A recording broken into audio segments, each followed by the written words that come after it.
Hello everyone. पाठ्यम पर आप सभी का मोस्ट वेलकम है।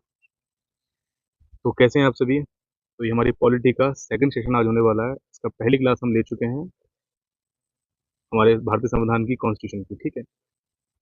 और इस सेकंड क्लास को स्टार्ट करने से पहले सबसे पहले मैं आपको बता दूं, अगर किसी भी छात्र का कोई भी डाउट है किस चीज़ को लेके कि भाई हम क्या कर रहे हैं यहाँ पर, क्या पढ़ा रहे हैं, किस एग्जाम के लिए पढ़ा रहे हैं, ठीक है, और किस सीक्वेंस में हम पढ़ाएंगे, ठीक है, और कितना वक्त लगने वाला है, ठीक है, वो सब हम पहली क्लास में बता चुके हैं।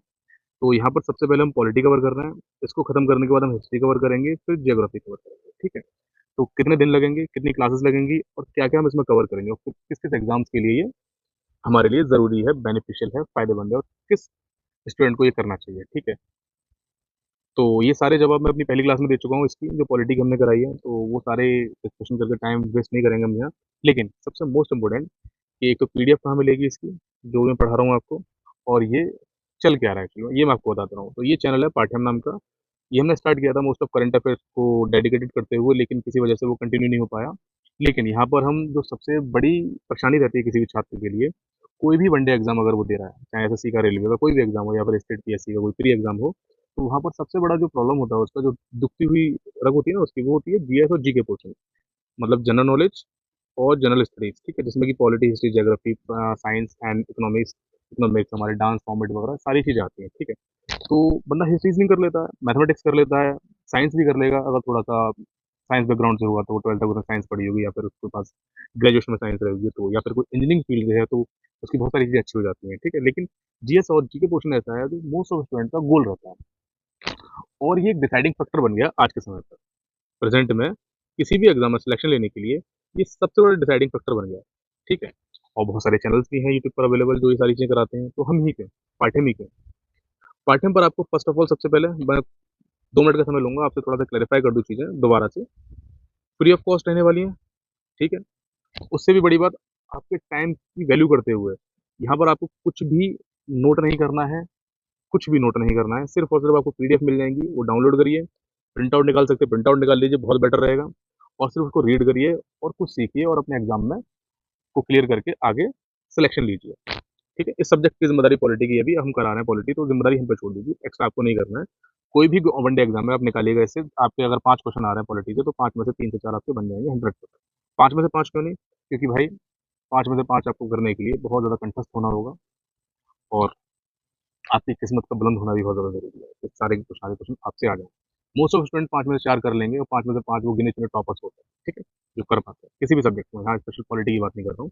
पर मोस्ट ऑफ मानिए आप 5 में से 5 4 तो आप आराम से कर देंगे, कंप्लीट पॉलिटी को चैप्टर जैसे ही आपका ये सब्जेक्ट पूरा कंप्लीट हो जाएगा उसके बाद, ठीक है? तो सारा इसमें फ्री ऑफ कॉस्ट रहने वाला है। पीडीएफ मिलेगी आपको। पीडीएफ कहाँ मिलेगी आपको? पीडीएफ मिलेगी, उसके लिए आपको पूरी वीडियो कंप्लीट करनी पड़ेगी, ठीक है? जैसे ही आप वीडियो कंप्लीट करेंगे, उसका फीडबैक आप कमेंट में बताना कि भाई कितना गंदा मैंने पढ़ाया, कितना अच्छा मैंने आपको पढ़ाया। आपके लिए बेनिफिशियल है, कुछ पॉइंट्स जो बता रहा हूँ मैं आपको, और जिस तरह से मैंने आपको टाइप करके दिए हैं इसमें एज अ पीपीटी फॉर्मेट में, पीडीएफ फॉर्मेट में, वो आपके लिए ठीक है या नहीं है, ठीक है? ये आप कमेंट सेक्शन में बताना कि भाई अच्छा है, बुरा है, या फिर बहुत अच्छा है, बहुत बुरा, ठीक है? और जैसे ही आप लास्ट स्लाइड पे पहुंच जाएंगे इसकी, इस पे लास्ट स्लाइड पे, ठीक है, तो वहाँ एक क्यूआर कोड दिखेगा। क्या दिखेगा? QR code. उस क्यूआर कोड को आपको अपने फ़ोन के कैमरे से, सब एंड्रॉइड चला रहे होंगे ऑब्वियसली वाली बात है, क्योंकि आजकल भाई सभी एंड्रॉइड चलाते हैं, इंस्टा व्हाट्सएप भी तो चलाना है ना।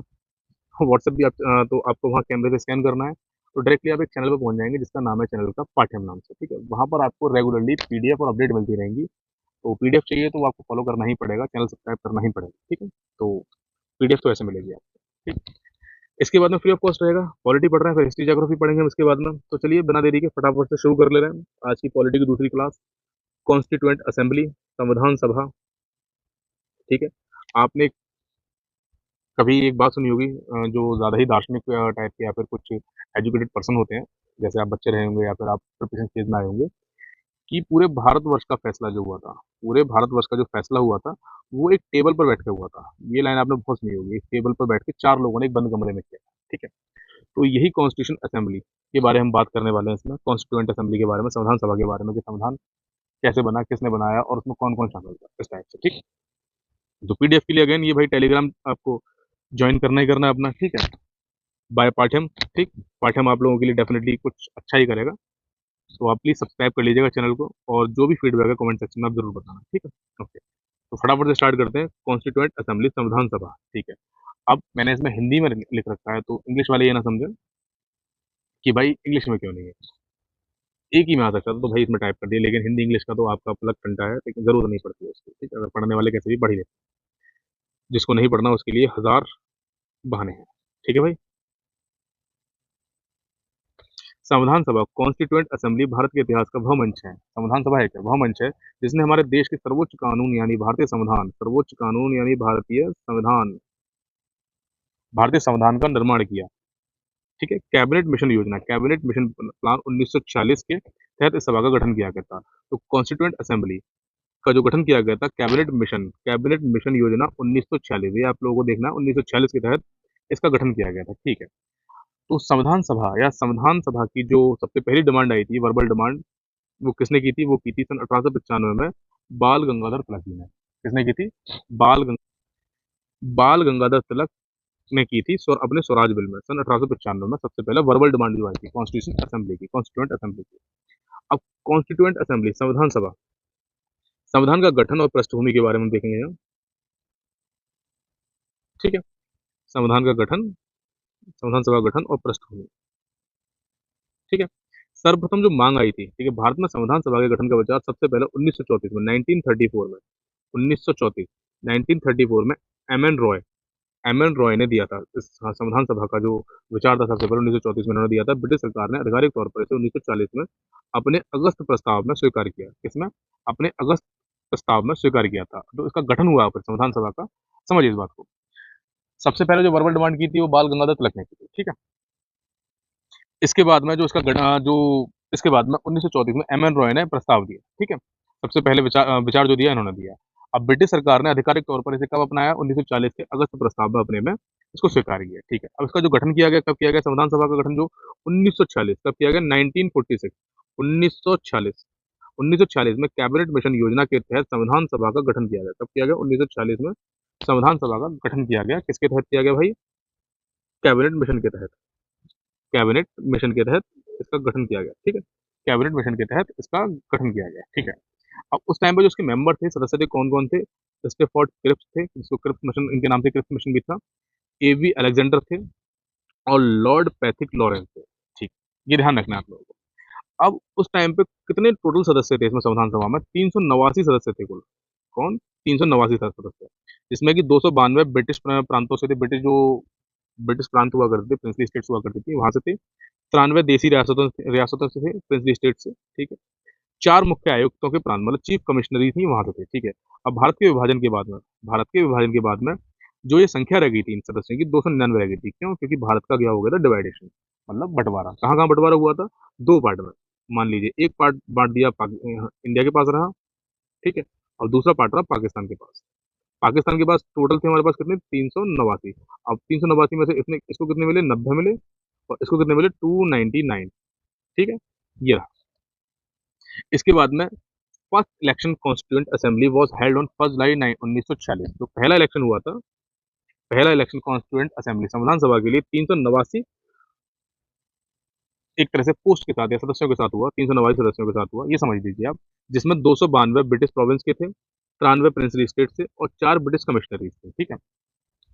2 सितंबर 1946 को पहली अंतरिम गवर्नमेंट बनती है। इस इलेक्शन के बाद ही पहली इंटरिम गवर्नमेंट बनती है, जिसके चेयरमैन थे लॉर्ड वेवल। जिसके चेयरमैन कौन बने? लॉर्ड वेवल बनते हैं।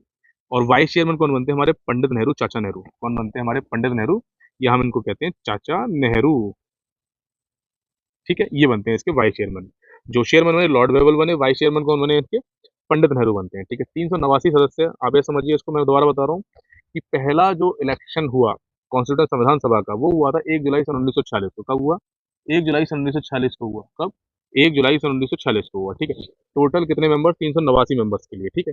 जिसमें 292 कहाँ से? ब्रिटिश प्रोविंस को, 93 देसी रियासतों से, और 4 ब्रिटिश कमिश्नरी से। ठीक है? ध्यान रखना, ये सारे ऐड होकर 389 बन जाते हैं। ठीक। अब कांग्रेस द्वारा, इंडियन नेशनल कांग्रेस द्वारा कॉन्स्टिट्यूंट असेंबली जो बनी थी, संविधान सभा का जो गठन हुआ था, उसमें अलग अलग पदनाम दिए गए थे। ये कभी कभी क्वेश्चन में पूछ लिया जाता, आस्क कर लिया जाता आपसे। ठीक है? तो ये तो है मंत्री के नाम। यहाँ पे किसको कौन सा मंत्रालय दिया गया था उस टाइम पर 1946 में जब संविधान सभा का गठन हुआ। और ये है वो पर्सन जिनको कार्यभार दिया गया किस डिपार्टमेंट का, ठीक है। पंडित जवाहरलाल नेहरू, इनको मिला उपाध्यक्ष बने थे ये कार्यकारी परिषद विदेशी मामले और राष्ट्रमंडल संबंध, जो नेशनल से संबंधित थे, मतलब हमारे राष्ट्रीय स्तर पर विदेशी मामले फॉरेन मैटर जितने भी देख रहे थे, और वर्किंग परिषद मतलब कार्यकारी परिषद के जितने मामले थे कौन देख रहे थे, पंडित जवाहरलाल नेहरू।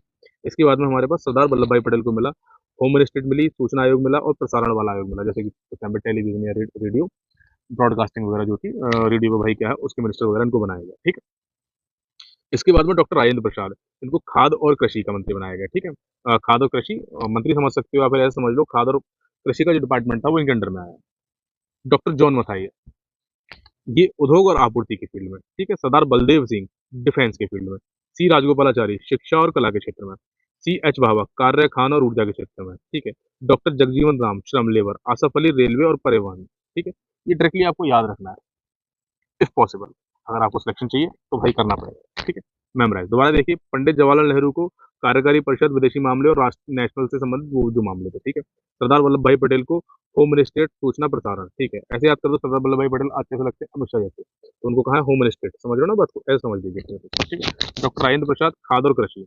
डॉक्टर जॉन मथाई, उद्योग और आपूर्ति। सरदार बलदेव सिंह, रक्षा। सी राजगोपालाचारी, शिक्षा और कला। सी एच बाबा, कार्य खान और ऊर्जा। डॉक्टर जगजीवन राम, श्रम। और आसफ अली को रेलवे और परिवहन, ठीक है।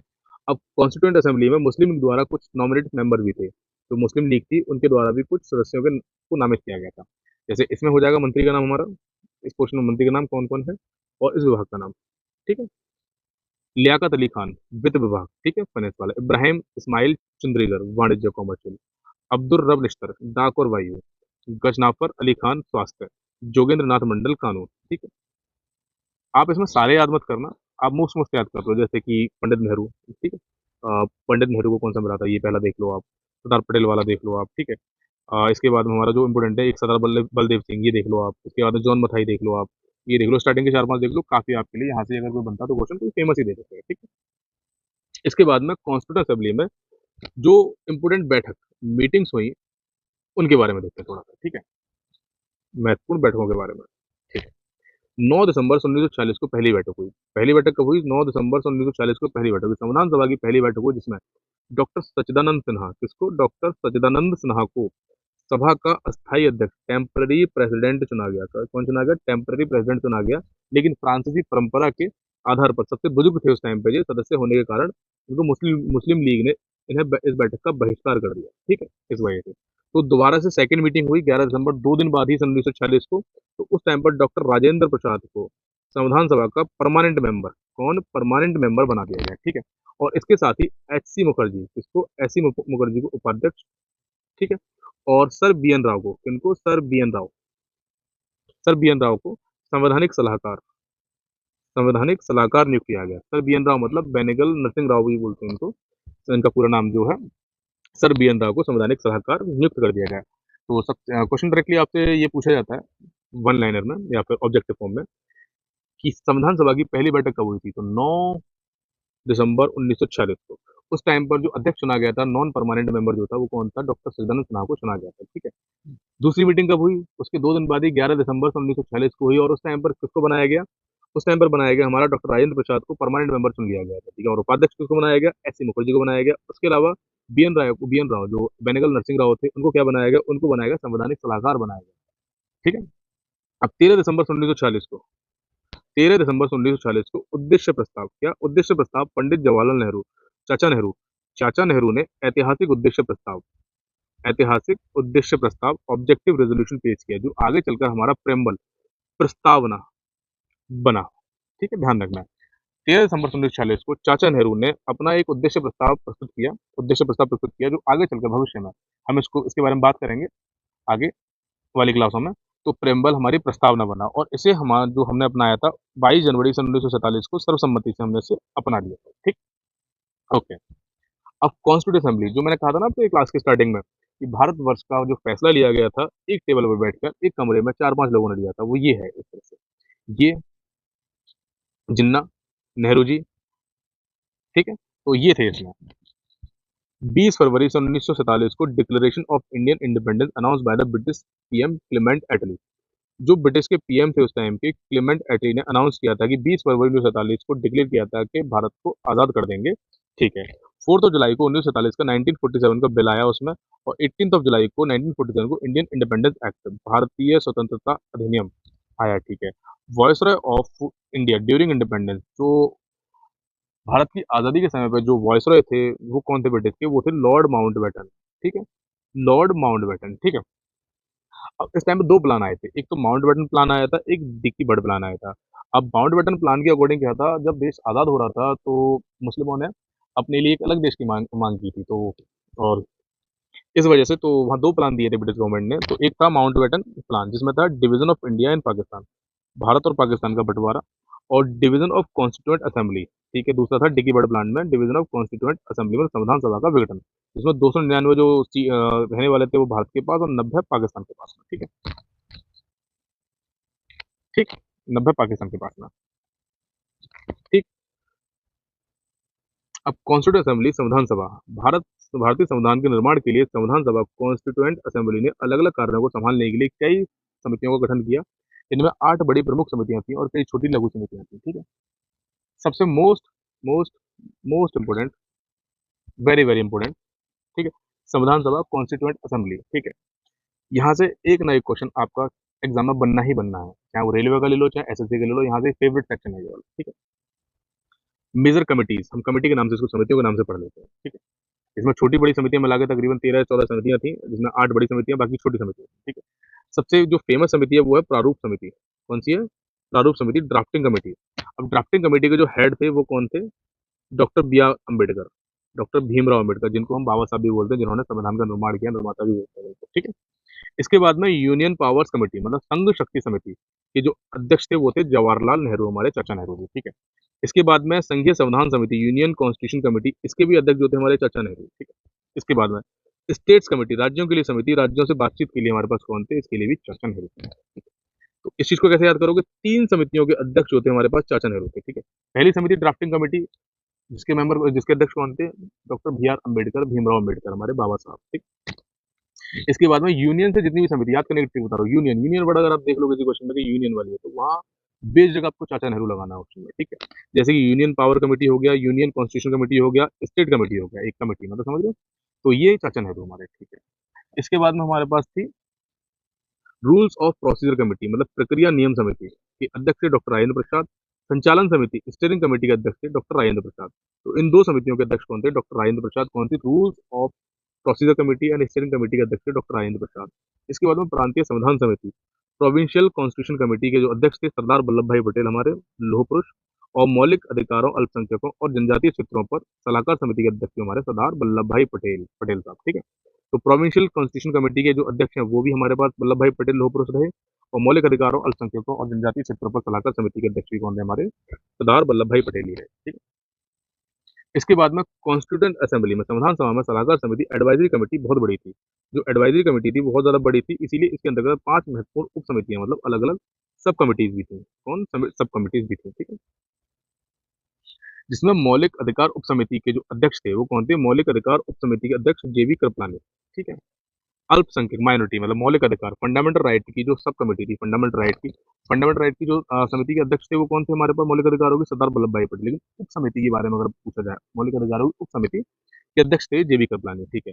अब अल्पसंख्यकों की बात हो रही है यहाँ पे, ठीक है। पूछ ले जाए मौलिक अधिकार और अल्पसंख्यकों की समिति के अध्यक्ष कौन थे? ये थे हमारे सरदार वल्लभ भाई पटेल। लेकिन अल्पसंख्यकों की उप समिति के अध्यक्ष कौन थे? वो थे हमारे पास एच सी मुखर्जी। ये आपको ध्यान रखना है, एच सी मुखर्जी। उत्तर पूर्व सीमांत जनजातीय क्षेत्रों असम के बहिष्कृत क्षेत्र की उप समिति के कौन थे? गोपीनाथ बोरदोलोई, गोपीनाथ बोरदोलोई। अब अगर पूछे जनजातीय क्षेत्रों पर कौन थे? सरदार वल्लभ भाई पटेल। लेकिन जनजातियों क्षेत्रों के उप समिति के अध्यक्ष कौन थे?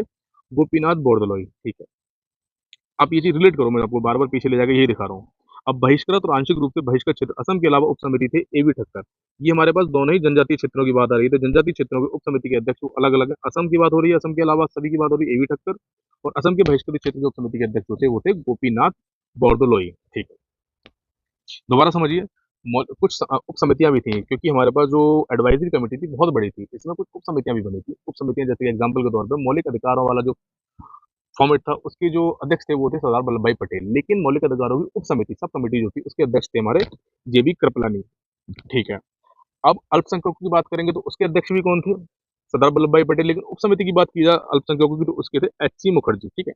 अब इसी तरह से उत्तर पूर्वी सीमांत मतलब जनजातीय क्षेत्रों की बात की जा रही है, तो जनजातीय क्षेत्रों में दोनों के जो अध्यक्ष थे, चाहे वो असम के भीतर हो या असम के अलावा कहीं और हो, तो उन दोनों के जो अध्यक्ष थे, उप समितियां नहीं है, उसके अलावा वो थे सरदार वल्लभ भाई पटेल। लेकिन अगर उप समितियों की बात आ रही है तो असम के बहिष्कृत क्षेत्र की बात करें तो गोपीनाथ बोरदोलोई, और असम के अलावा कहाँ पे ए.वी. ठक्कर। ये आप लोगों को ध्यान रखना है, ठीक है।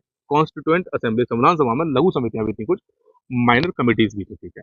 अब जैसे कि राष्ट्रीय ध्वज पर तदर्थ समिति हमारा ad hoc committee on national flag, ad hoc committee on national flag पे कौन थे? डॉक्टर राजेंद्र प्रसाद, ठीक है। इसके बाद में finance and staff committee doctor Rajendra Prasad. तो याद रखना है आपको, जो फ्लैग से रिलेट कर रहा है एडॉक कमेटी वो, और हमारे पास फाइनेंस एंड स्टाफ कमेटी की जो बात कर रहा है वहाँ पे डॉक्टर राजेंद्र प्रसाद ही दोनों के हैं, ठीक है। इसके बाद में संविधान सभा के कार्यों पर कमेटी ऑन फंक्शन, ठीक है। संविधान सभा, समझ रहे हो आप? संविधान सभा तो जीवी मावलंकर जी, और क्रेडेंशियल कमेटी की बात चल रही है तो अलादी कृष्णा स्वामी अय्यर, अलादी कृष्णा स्वामी अय्यर। ये आपको एक दो बार, जैसे कि पहली बार क्लास लोगे तो थोड़ा अटपटा लगेगा अगर आपने पहले कभी नहीं पढ़ा है तो, लेकिन आप अगर एक दो बार इसको समझेंगे और रिलेट करने की कोशिश करेंगे और याद करने की कोशिश करेंगे तो आपको एक दो बार में आराम से याद हो जाएंगे, ठीक है। जैसे कि प्रत्यय पत्र साख समिति जो हमारी क्रेडेंशियल कमेटी जो है अलादी Krishnaswami Iyer. House committee सदन समिति, हाउस कमेटी सदन समिति बी पट्टाभी सीतारामैया, ठीक है। इसके बाद मुख्य आयुक्तों के प्रांतों के लिए समिति, मुख्य आयुक्तों के प्रांतों के लिए समिति हो जाएगी बी पट्टाभी सीतारामैया। इसके बाद में कार्य संचालन समिति ऑर्डर ऑफ बिजनेस कमेटी के लिए doctor K M Munshi, order of business committee बिल्कुल अलग होगा, order of business committee doctor K M Munshi, ठीक है। इसके बाद में असेंबली की हमारे पास जो अलग है एडॉक कमेटी ऑन एससी, सर्वोच्च न्यायालय मतलब सुप्रीम कोर्ट। सर्वोच्च न्यायालय पर तदर्थ समिति जो थे एस वरदाचारी सभा के सदस्य नहीं थे, ये संविधान सभा के सदस्य नहीं थे, लेकिन इस कमेटी के ad hoc committee on supreme court के अध्यक्ष थे, ठीक है। भाषाई प्रांत आयोग, linguistic province committee, linguistic province committee, ये आप देख लेना, ये आप मार्क कर लो, मे बी ये क्वेश्चन आप लोगों के लिए इंपोर्टेंट हो सकता है ये बात। भाषाई प्रांत आयोग, लिंग्विस्टिक प्रोविंस कमेटी के एस के धर, ये भी संविधान सभा के सदस्य नहीं थे, ठीक है। प्रारूप संविधान की जांच के लिए विशेष समिति, प्रारूप संविधान की जांच के लिए समिति चाचा नेहरू, मतलब प्रारूप समिति के अध्यक्ष तो बी आर अम्बेडकर थे, लेकिन उसकी जांच के लिए जो अध्यक्ष थे वो थे तो हमारे पास कौन थे? पंडित नेहरू, हमारे चाचा नेहरू, जवाहरलाल नेहरू, ठीक है। इसके बाद में प्रेस दीर्घा समिति, प्रेस गैलरी समिति जो थी वो थे उषानाथ सेन, कौन थी? उषानाथ सेन, ठीक है। अब after independence first meeting of constitution assembly, ठीक है। आज़ादी के बाद जो पहली मीटिंग हुई संविधान सभा की वो हुई थी 29 अगस्त, कब हुई? एक मिनट, वो हुई 29 अगस्त 1947, कब हुई? 29 अगस्त 1947, ठीक है। ये आप लोगों को ध्यान रखना है, ठीक है। अब कॉन्स्टिट्यूएंट असेंबली में संविधान सभा में कुछ इंपोर्टेंट पॉइंट, फैक्ट पॉइंट, ठीक है। यह संविधान सभा की सबसे महत्वपूर्ण समिति थी जिसका गठन ड्राफ्टिंग कमेटी की बात कर रहे हैं, किसकी है? सम फैक्ट अबाउट ड्राफ्टिंग कमेटी, जो हमारी प्रारूप समिति थी उसके बारे में कुछ पॉइंट। सबसे जिन्हें जो कोर संविधान का फॉर्मेट बनाया, संविधान की जो रिसर्च की उन्होंने संविधान बनाया हमारा, उसकी जो कोर कमेटी थी हमारे पास ड्राफ्टिंग कमेटी प्रारूप समिति, जिसके कि अध्यक्ष रहे थे हमारे doctor Bhimrao Ambedkar, B R Ambedkar, Baba Saheb, ठीक है। यह संविधान सभा की सबसे महत्वपूर्ण समिति थी जिसका गठन 29 अगस्त सन 1947 1947 को हुआ था। इसका काम करने का संविधान का जो मसौदा तैयार किया गया था, डॉक्टर इसमें डॉक्टर भीमराव अम्बेडकर को मिलाकर और भी अलग सदस्य थे, 7 मेंबर और थे, ठीक है। टोटल 7 मेंबर थे, एक बी आर अम्बेडकर भी थे, ठीक है। तो जिसके अध्यक्ष थे वो थे हमारे बी आर अम्बेडकर। इसमें अदर मेंबर थे N Gopalaswami Ayyangar, Alladi Krishnaswami Iyer, doctor K M Munshi, Syed Mohammad Saadulla, N Madhav Rao, एक एन माधव राव थे। इन्होंने जगह ली थी, किसकी ली थी? ये क्वेश्चन पूछा जाता डायरेक्टली कि N Madhav Rao, drafting committee जो थी एन माधव राव ने किसकी जगह ली थी? बीएल मिश्र की जगह ली, जिन्होंने स्वास्थ्य कारणों से इस्तीफा दिया था। बीएल मिश्र ने अपने हेल्थ की वजह से इसमें इस्तीफा दिया था, उनकी जगह पर कौन आया था? एन माधव राव आए थे, ठीक है। दूसरे थे टीटी कृष्णमाचारी, टीटी कृष्णमाचारी, इन्होंने 1948 में डीपी खेतान की मृत्यु के बाद, डीपी खेतान इसके मेंबर थे, उनकी डेथ हो गई, उसके बाद में कौन बना? टीटी कृष्णमाचारी बने थे ड्राफ्टिंग कमेटी के member, other member B R Ambedkar के अलावा।